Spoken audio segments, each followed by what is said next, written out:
Now truth is not enough.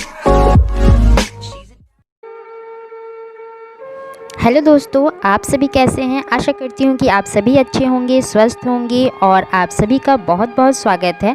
तो मैं इस ब्लॉग की स्टार्टिंग वहीं से कर रही हूँ जहाँ पे मैंने एंड किया था। तो अभी बेटी को स्कूल छोड़ के आने के बाद मैं यहाँ पे बैठी हुई हूँ उदास से, क्योंकि रियांश यहाँ पे नहीं है। इस वजह से मुझे बहुत बुरा लग रहा है। और जब वो जा रहा था तब मैं बहुत रोई भी थी। उसके बाद मैं दिव्यांशी को लाने गई थी। तो जब बच्चे नहीं होते हैं ना, तो बहुत ही खाली खाली सा, अकेला अकेला सा लगता है। तो फिर कुछ देरी के बाद ना मैं यहाँ पे अपने नेल कट करने के लिए आई हूँ। सारे काम मेरे हो चुके थे, बस मुझे नहाना था।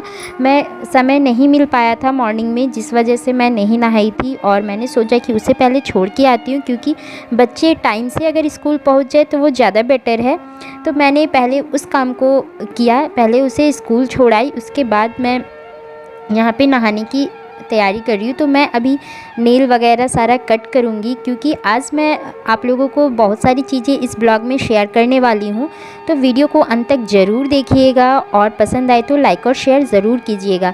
तो इस वीडियो में मैं बताने वाली हूँ कि छठी के दिन जब नए बच्चे आपके घर में आते हैं, छठी के दिन क्या क्या औरतों को करनी चाहिए और क्या क्या नहीं करनी चाहिए, क्या करने से अच्छा होता है और क्या नहीं करने से गलत होता है। तो ये सारी चीज़ें आज मैं इसमें शेयर करने वाली हूँ। और मैं अपनी पूरी हेक्टिक डे आज आप लोगों के साथ शेयर करने वाली हूँ। कितनी सारी परेशानियों से मैं इस दिन को पार की हूँ, वो सारी चीज़ें आज मैं सभी चीज़ें यहाँ पे शेयर करूँगी।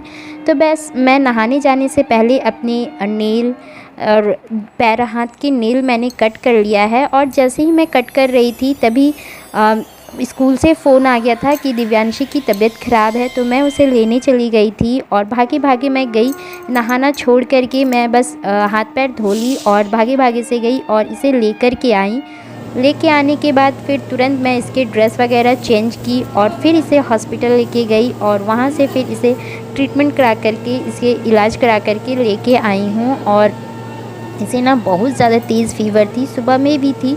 तो मुझे लगा कि शायद ये सो के उठी है, इस वजह से इस तरह से है, लेकिन इसे तेज़ फीवर थी और स्कूल में जा कर के और ज़्यादा बढ़ गया। ऊपर से ये नहा के भी गई थी, जिस वजह से और ज़्यादा परेशानी हो रही थी। मैं नहीं भेजती, लेकिन इसके एग्ज़ाम थे जिस कारण से मुझे भेजना पड़ा और लास्ट ही एग्ज़ाम था। तो बस एग्ज़ाम नहीं दी, मैंने स्कूल से लेके आ गई हूँ और टीचर ने बोला कि बाद में कभी ले लेंगे। तो यहाँ पे इसे ना ये दिखा के लाई, तो वहीं से वो बहुत रो रही थी, क्योंकि और इसे ना पापा और भाई के पास भी जाना था। ये अपने पापा के लिए और भाई के लिए रो रही थी कि मुझे जाना है। घर में फंक्शन थी, जिस वजह से दोनों नहीं हैं, इनके पापा और इसके भाई नहीं हैं। तो अभी वो लोग घर में हैं और यहाँ पे हम लोग हैं, गांव में हैं वो लोग। तो ये उन लोगों के पास जाने के लिए रो रही थी और इसे लग रहा था कि हम लोग नहीं जाएंगे, इसकी तबीयत ख़राब है, इस वजह से। तो मैंने किसी तरह से इसे बहुत मुश्किलों से इसको दवाई दे रही हूँ। और ये ना बहुत ज़्यादा रोती है दवाई लेने में। तो मैं कोशिश कर रही हूँ कि इसे परेशानी नहीं हो और ये अपनी दवाई पी ली। और ये ना सचमुच में एक बहुत ही दर्द भरा समय होता है जब आपके बच्चे को कुछ हो जाता है।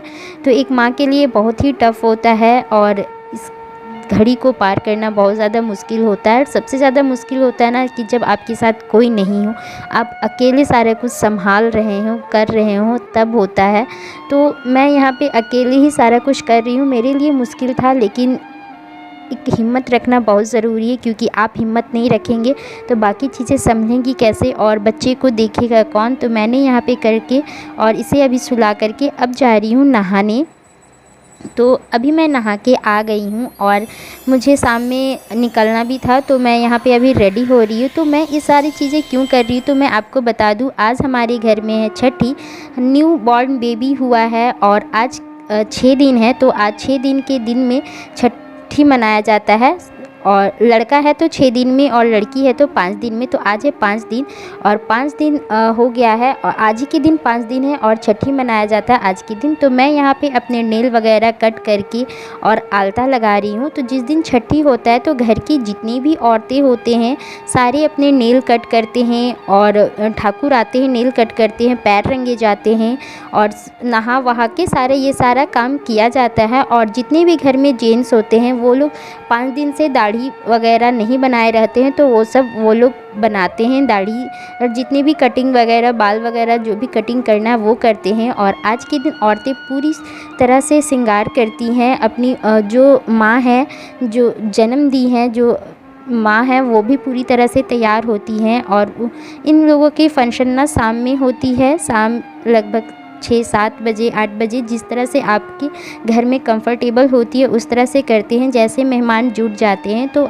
आज वो सारी चीज़ें मैं आप लोगों के साथ शेयर करने वाली हूँ। तो मैं यहाँ पे रेडी होकर के अपनी चूड़ियाँ बदल करके और पैर हाथ रंग लिया है मैंने, और अपने नेल पेंट भी कर ले रही हूँ। और जब भी आप ऐसे भी अगर कभी आप अपने उंगली के नाखून, पैर के नाखून काटते हैं तो नेल पेंट ज़रूर लगाइए। एक सुहागन के लिए ये बहुत ज़रूरी होता है और अच्छा भी होता है, इससे सब कुछ बना रहता है। और यहाँ पे देखिए मैंने बना लिया है, अपने हाथों को और पैरों को रंग लिया है अच्छी तरह से, और काफ़ी टाइम भी हो गया था। इस बीच में दवाई देने के बाद दिव्यांशी को थोड़ा सा रिलीफ भी हो रहा था। दिव्यांशी यहाँ पे बेड पे वो भी रेडी होकर के वेट कर रही है कि अब जल्दी से हम लोगों को कोई लेने के लिए आ जाए। तो बस अभी बारिश भी स्टार्ट हो चुकी थी तो मैं यहाँ पे देखने के लिए निकल गई थी बाहर की कैसा मौसम है, हम लोग जा पाएंगे कि नहीं। तो इसके बाद मैं आप लोगों को अपने ससुराल में मिलती हूँ, चलिए। तो बस मैं अभी आ गई हूँ ससुराल, और ससुराल आने के बाद मैं अपने कामों में लग गई हूँ, जो कि एक बड़ी बहू के काम हैं, जो मुझे करने होते हैं, जो रिस्पॉन्सिबिलिटी मुझे निभाना होता है, वो काम में लग गई हूँ। तो यहाँ पे जब मैं पहुँची तो ऑलमोस्ट सारा काम हो चुका था, कुछ भी ऐसी चीज़ें बाकी नहीं थी। जो थोड़ी बहुत वो मैं कसर पूरा कर दी हूँ। और यहाँ पे ये खाना लगा दे रही हूँ। एक है बच्चे की माँ के लिए, और ये जो दोने में निकला हुआ है, पतलों में निकला हुआ है खाना, वो छठी पूजन के लिए है, जो कि अछूतों के लिए होती है। और ये है न्यू बॉर्न बेबी का कमरा। यहाँ इस कमरा को ना सवेरे ही से बहुत अच्छे से धुल के और फिर बच्चे और माँ को नहला करके यहाँ पे रखा गया है। बच्चे और माँ दोनों ही आज नए नए कपड़े पहनेंगे। वो लोग 9 महीने से नए नए कपड़े नहीं पहनते हैं और आज पहनेंगे नए नए कपड़े। माँ भी पूरी तरह से पूरे श्रृंगार करके रेडी होगी, और मैं बड़ी मम्मी बन चुकी हूँ। तो फिर से मेरा माँ से सफ़र स्टार्ट हुआ है, और फिर ये बड़ी मम्मी पे आ गई हूँ मैं। तो फिर से मैं एक बार और बड़ी मम्मी बन गई हूँ, और यहाँ पे छठी पूजन की तैयारियाँ चल रही हैं। तो सारे लोग इकट्ठा हैं, और यहाँ पे छठी पूजन होती है, क्यों होती है वो भी मैं आज आप लोगों को बता देती हूँ। इस छठी पूजन में ना बच्चे के स्वास्थ्य और उनकी आयु की प्रार्थना की जाती है। यहाँ पे कॉपी और कलम भी रखा जाता है। कहा जाता है कि ब्रह्मा जी आकर के इनकी जो भविष्य है वो लिखते हैं यहाँ पे इस और आशीर्वाद देते हैं, और घर में जितने भी छोटे बड़े होते हैं यहाँ पे उनके लिए प्रार्थना करते हैं। माँ भी उनके लिए प्रार्थना करती है कि उनकी बच्चे स्वस्थ रहे, भविष्य में अच्छा करे, आगे बढ़े, और इसी तरह से उनकी ये छठी पूजन समाप्त होती है। और घर में जितने भी लोग आते हैं, आस पड़ोस जितनी भी औरतें, सब लोग सिंदूर, तेल और पैर रंग करके जाते हैं। फिर जो भी खाना पीना होता है, जो भी तैयारी की रहती है खाने पीने की, वो सारे खा करके इस छठी पूजन को समाप्त करते हैं। और इस तरह से ये छठी पूजन हमारे यहाँ होता है। सबके यहाँ अलग अलग की रिवाज है। आप सब बताना कैसा लगा। फिर मिलेंगे दूसरे ब्लॉग में।